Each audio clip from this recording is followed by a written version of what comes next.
Maintenant, le jour où Jésus sort à 30 ans, il se présente devant Jean le Baptiste. Il reçoit son baptême d'eau. Donc, vous voyez les 3 baptêmes. Nous allons voir les 3 baptêmes dans la vie de Jésus. Il reçoit le baptême d'eau au Jourdain. Quand il sort de l'eau, il lève les mains pendant qu'il prie. Le Saint-Esprit descend sur lui et Jésus est rempli du Saint-Esprit. Il reçoit le baptême du Saint-Esprit.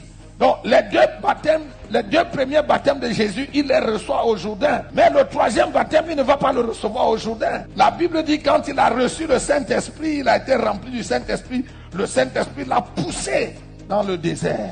Certaines de vos versions, lui second, disent pour être tenté. Non, le Saint-Esprit n'a pas poussé Jésus dans le désert pour être tenté. Parce que Dieu ne nous tente pas. La Bible dit que si quelqu'un est tenté, qu'il ne dise pas que c'est Dieu qui le tente, parce que Dieu ne tente personne et Dieu lui-même n'est pas tenté par le mal.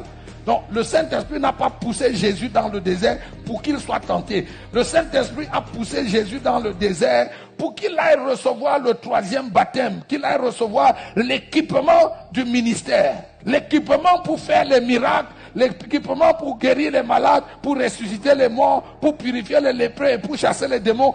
Il fallait qu'il aille le recevoir. Et c'est pendant qu'il était sur la montagne, attendant d'être équipé, que le tentateur est venu. Le tentateur est venu pour distraire Jésus, pour empêcher que Jésus reçoive l'équipement, parce qu'il savait que tant que Jésus n'avait pas l'équipement, il n'était pas dangereux pour lui. Le diable, vous n'êtes pas une menace pour le diable tant que vous n'avez pas l'équipement qui peut mettre en mal son royaume.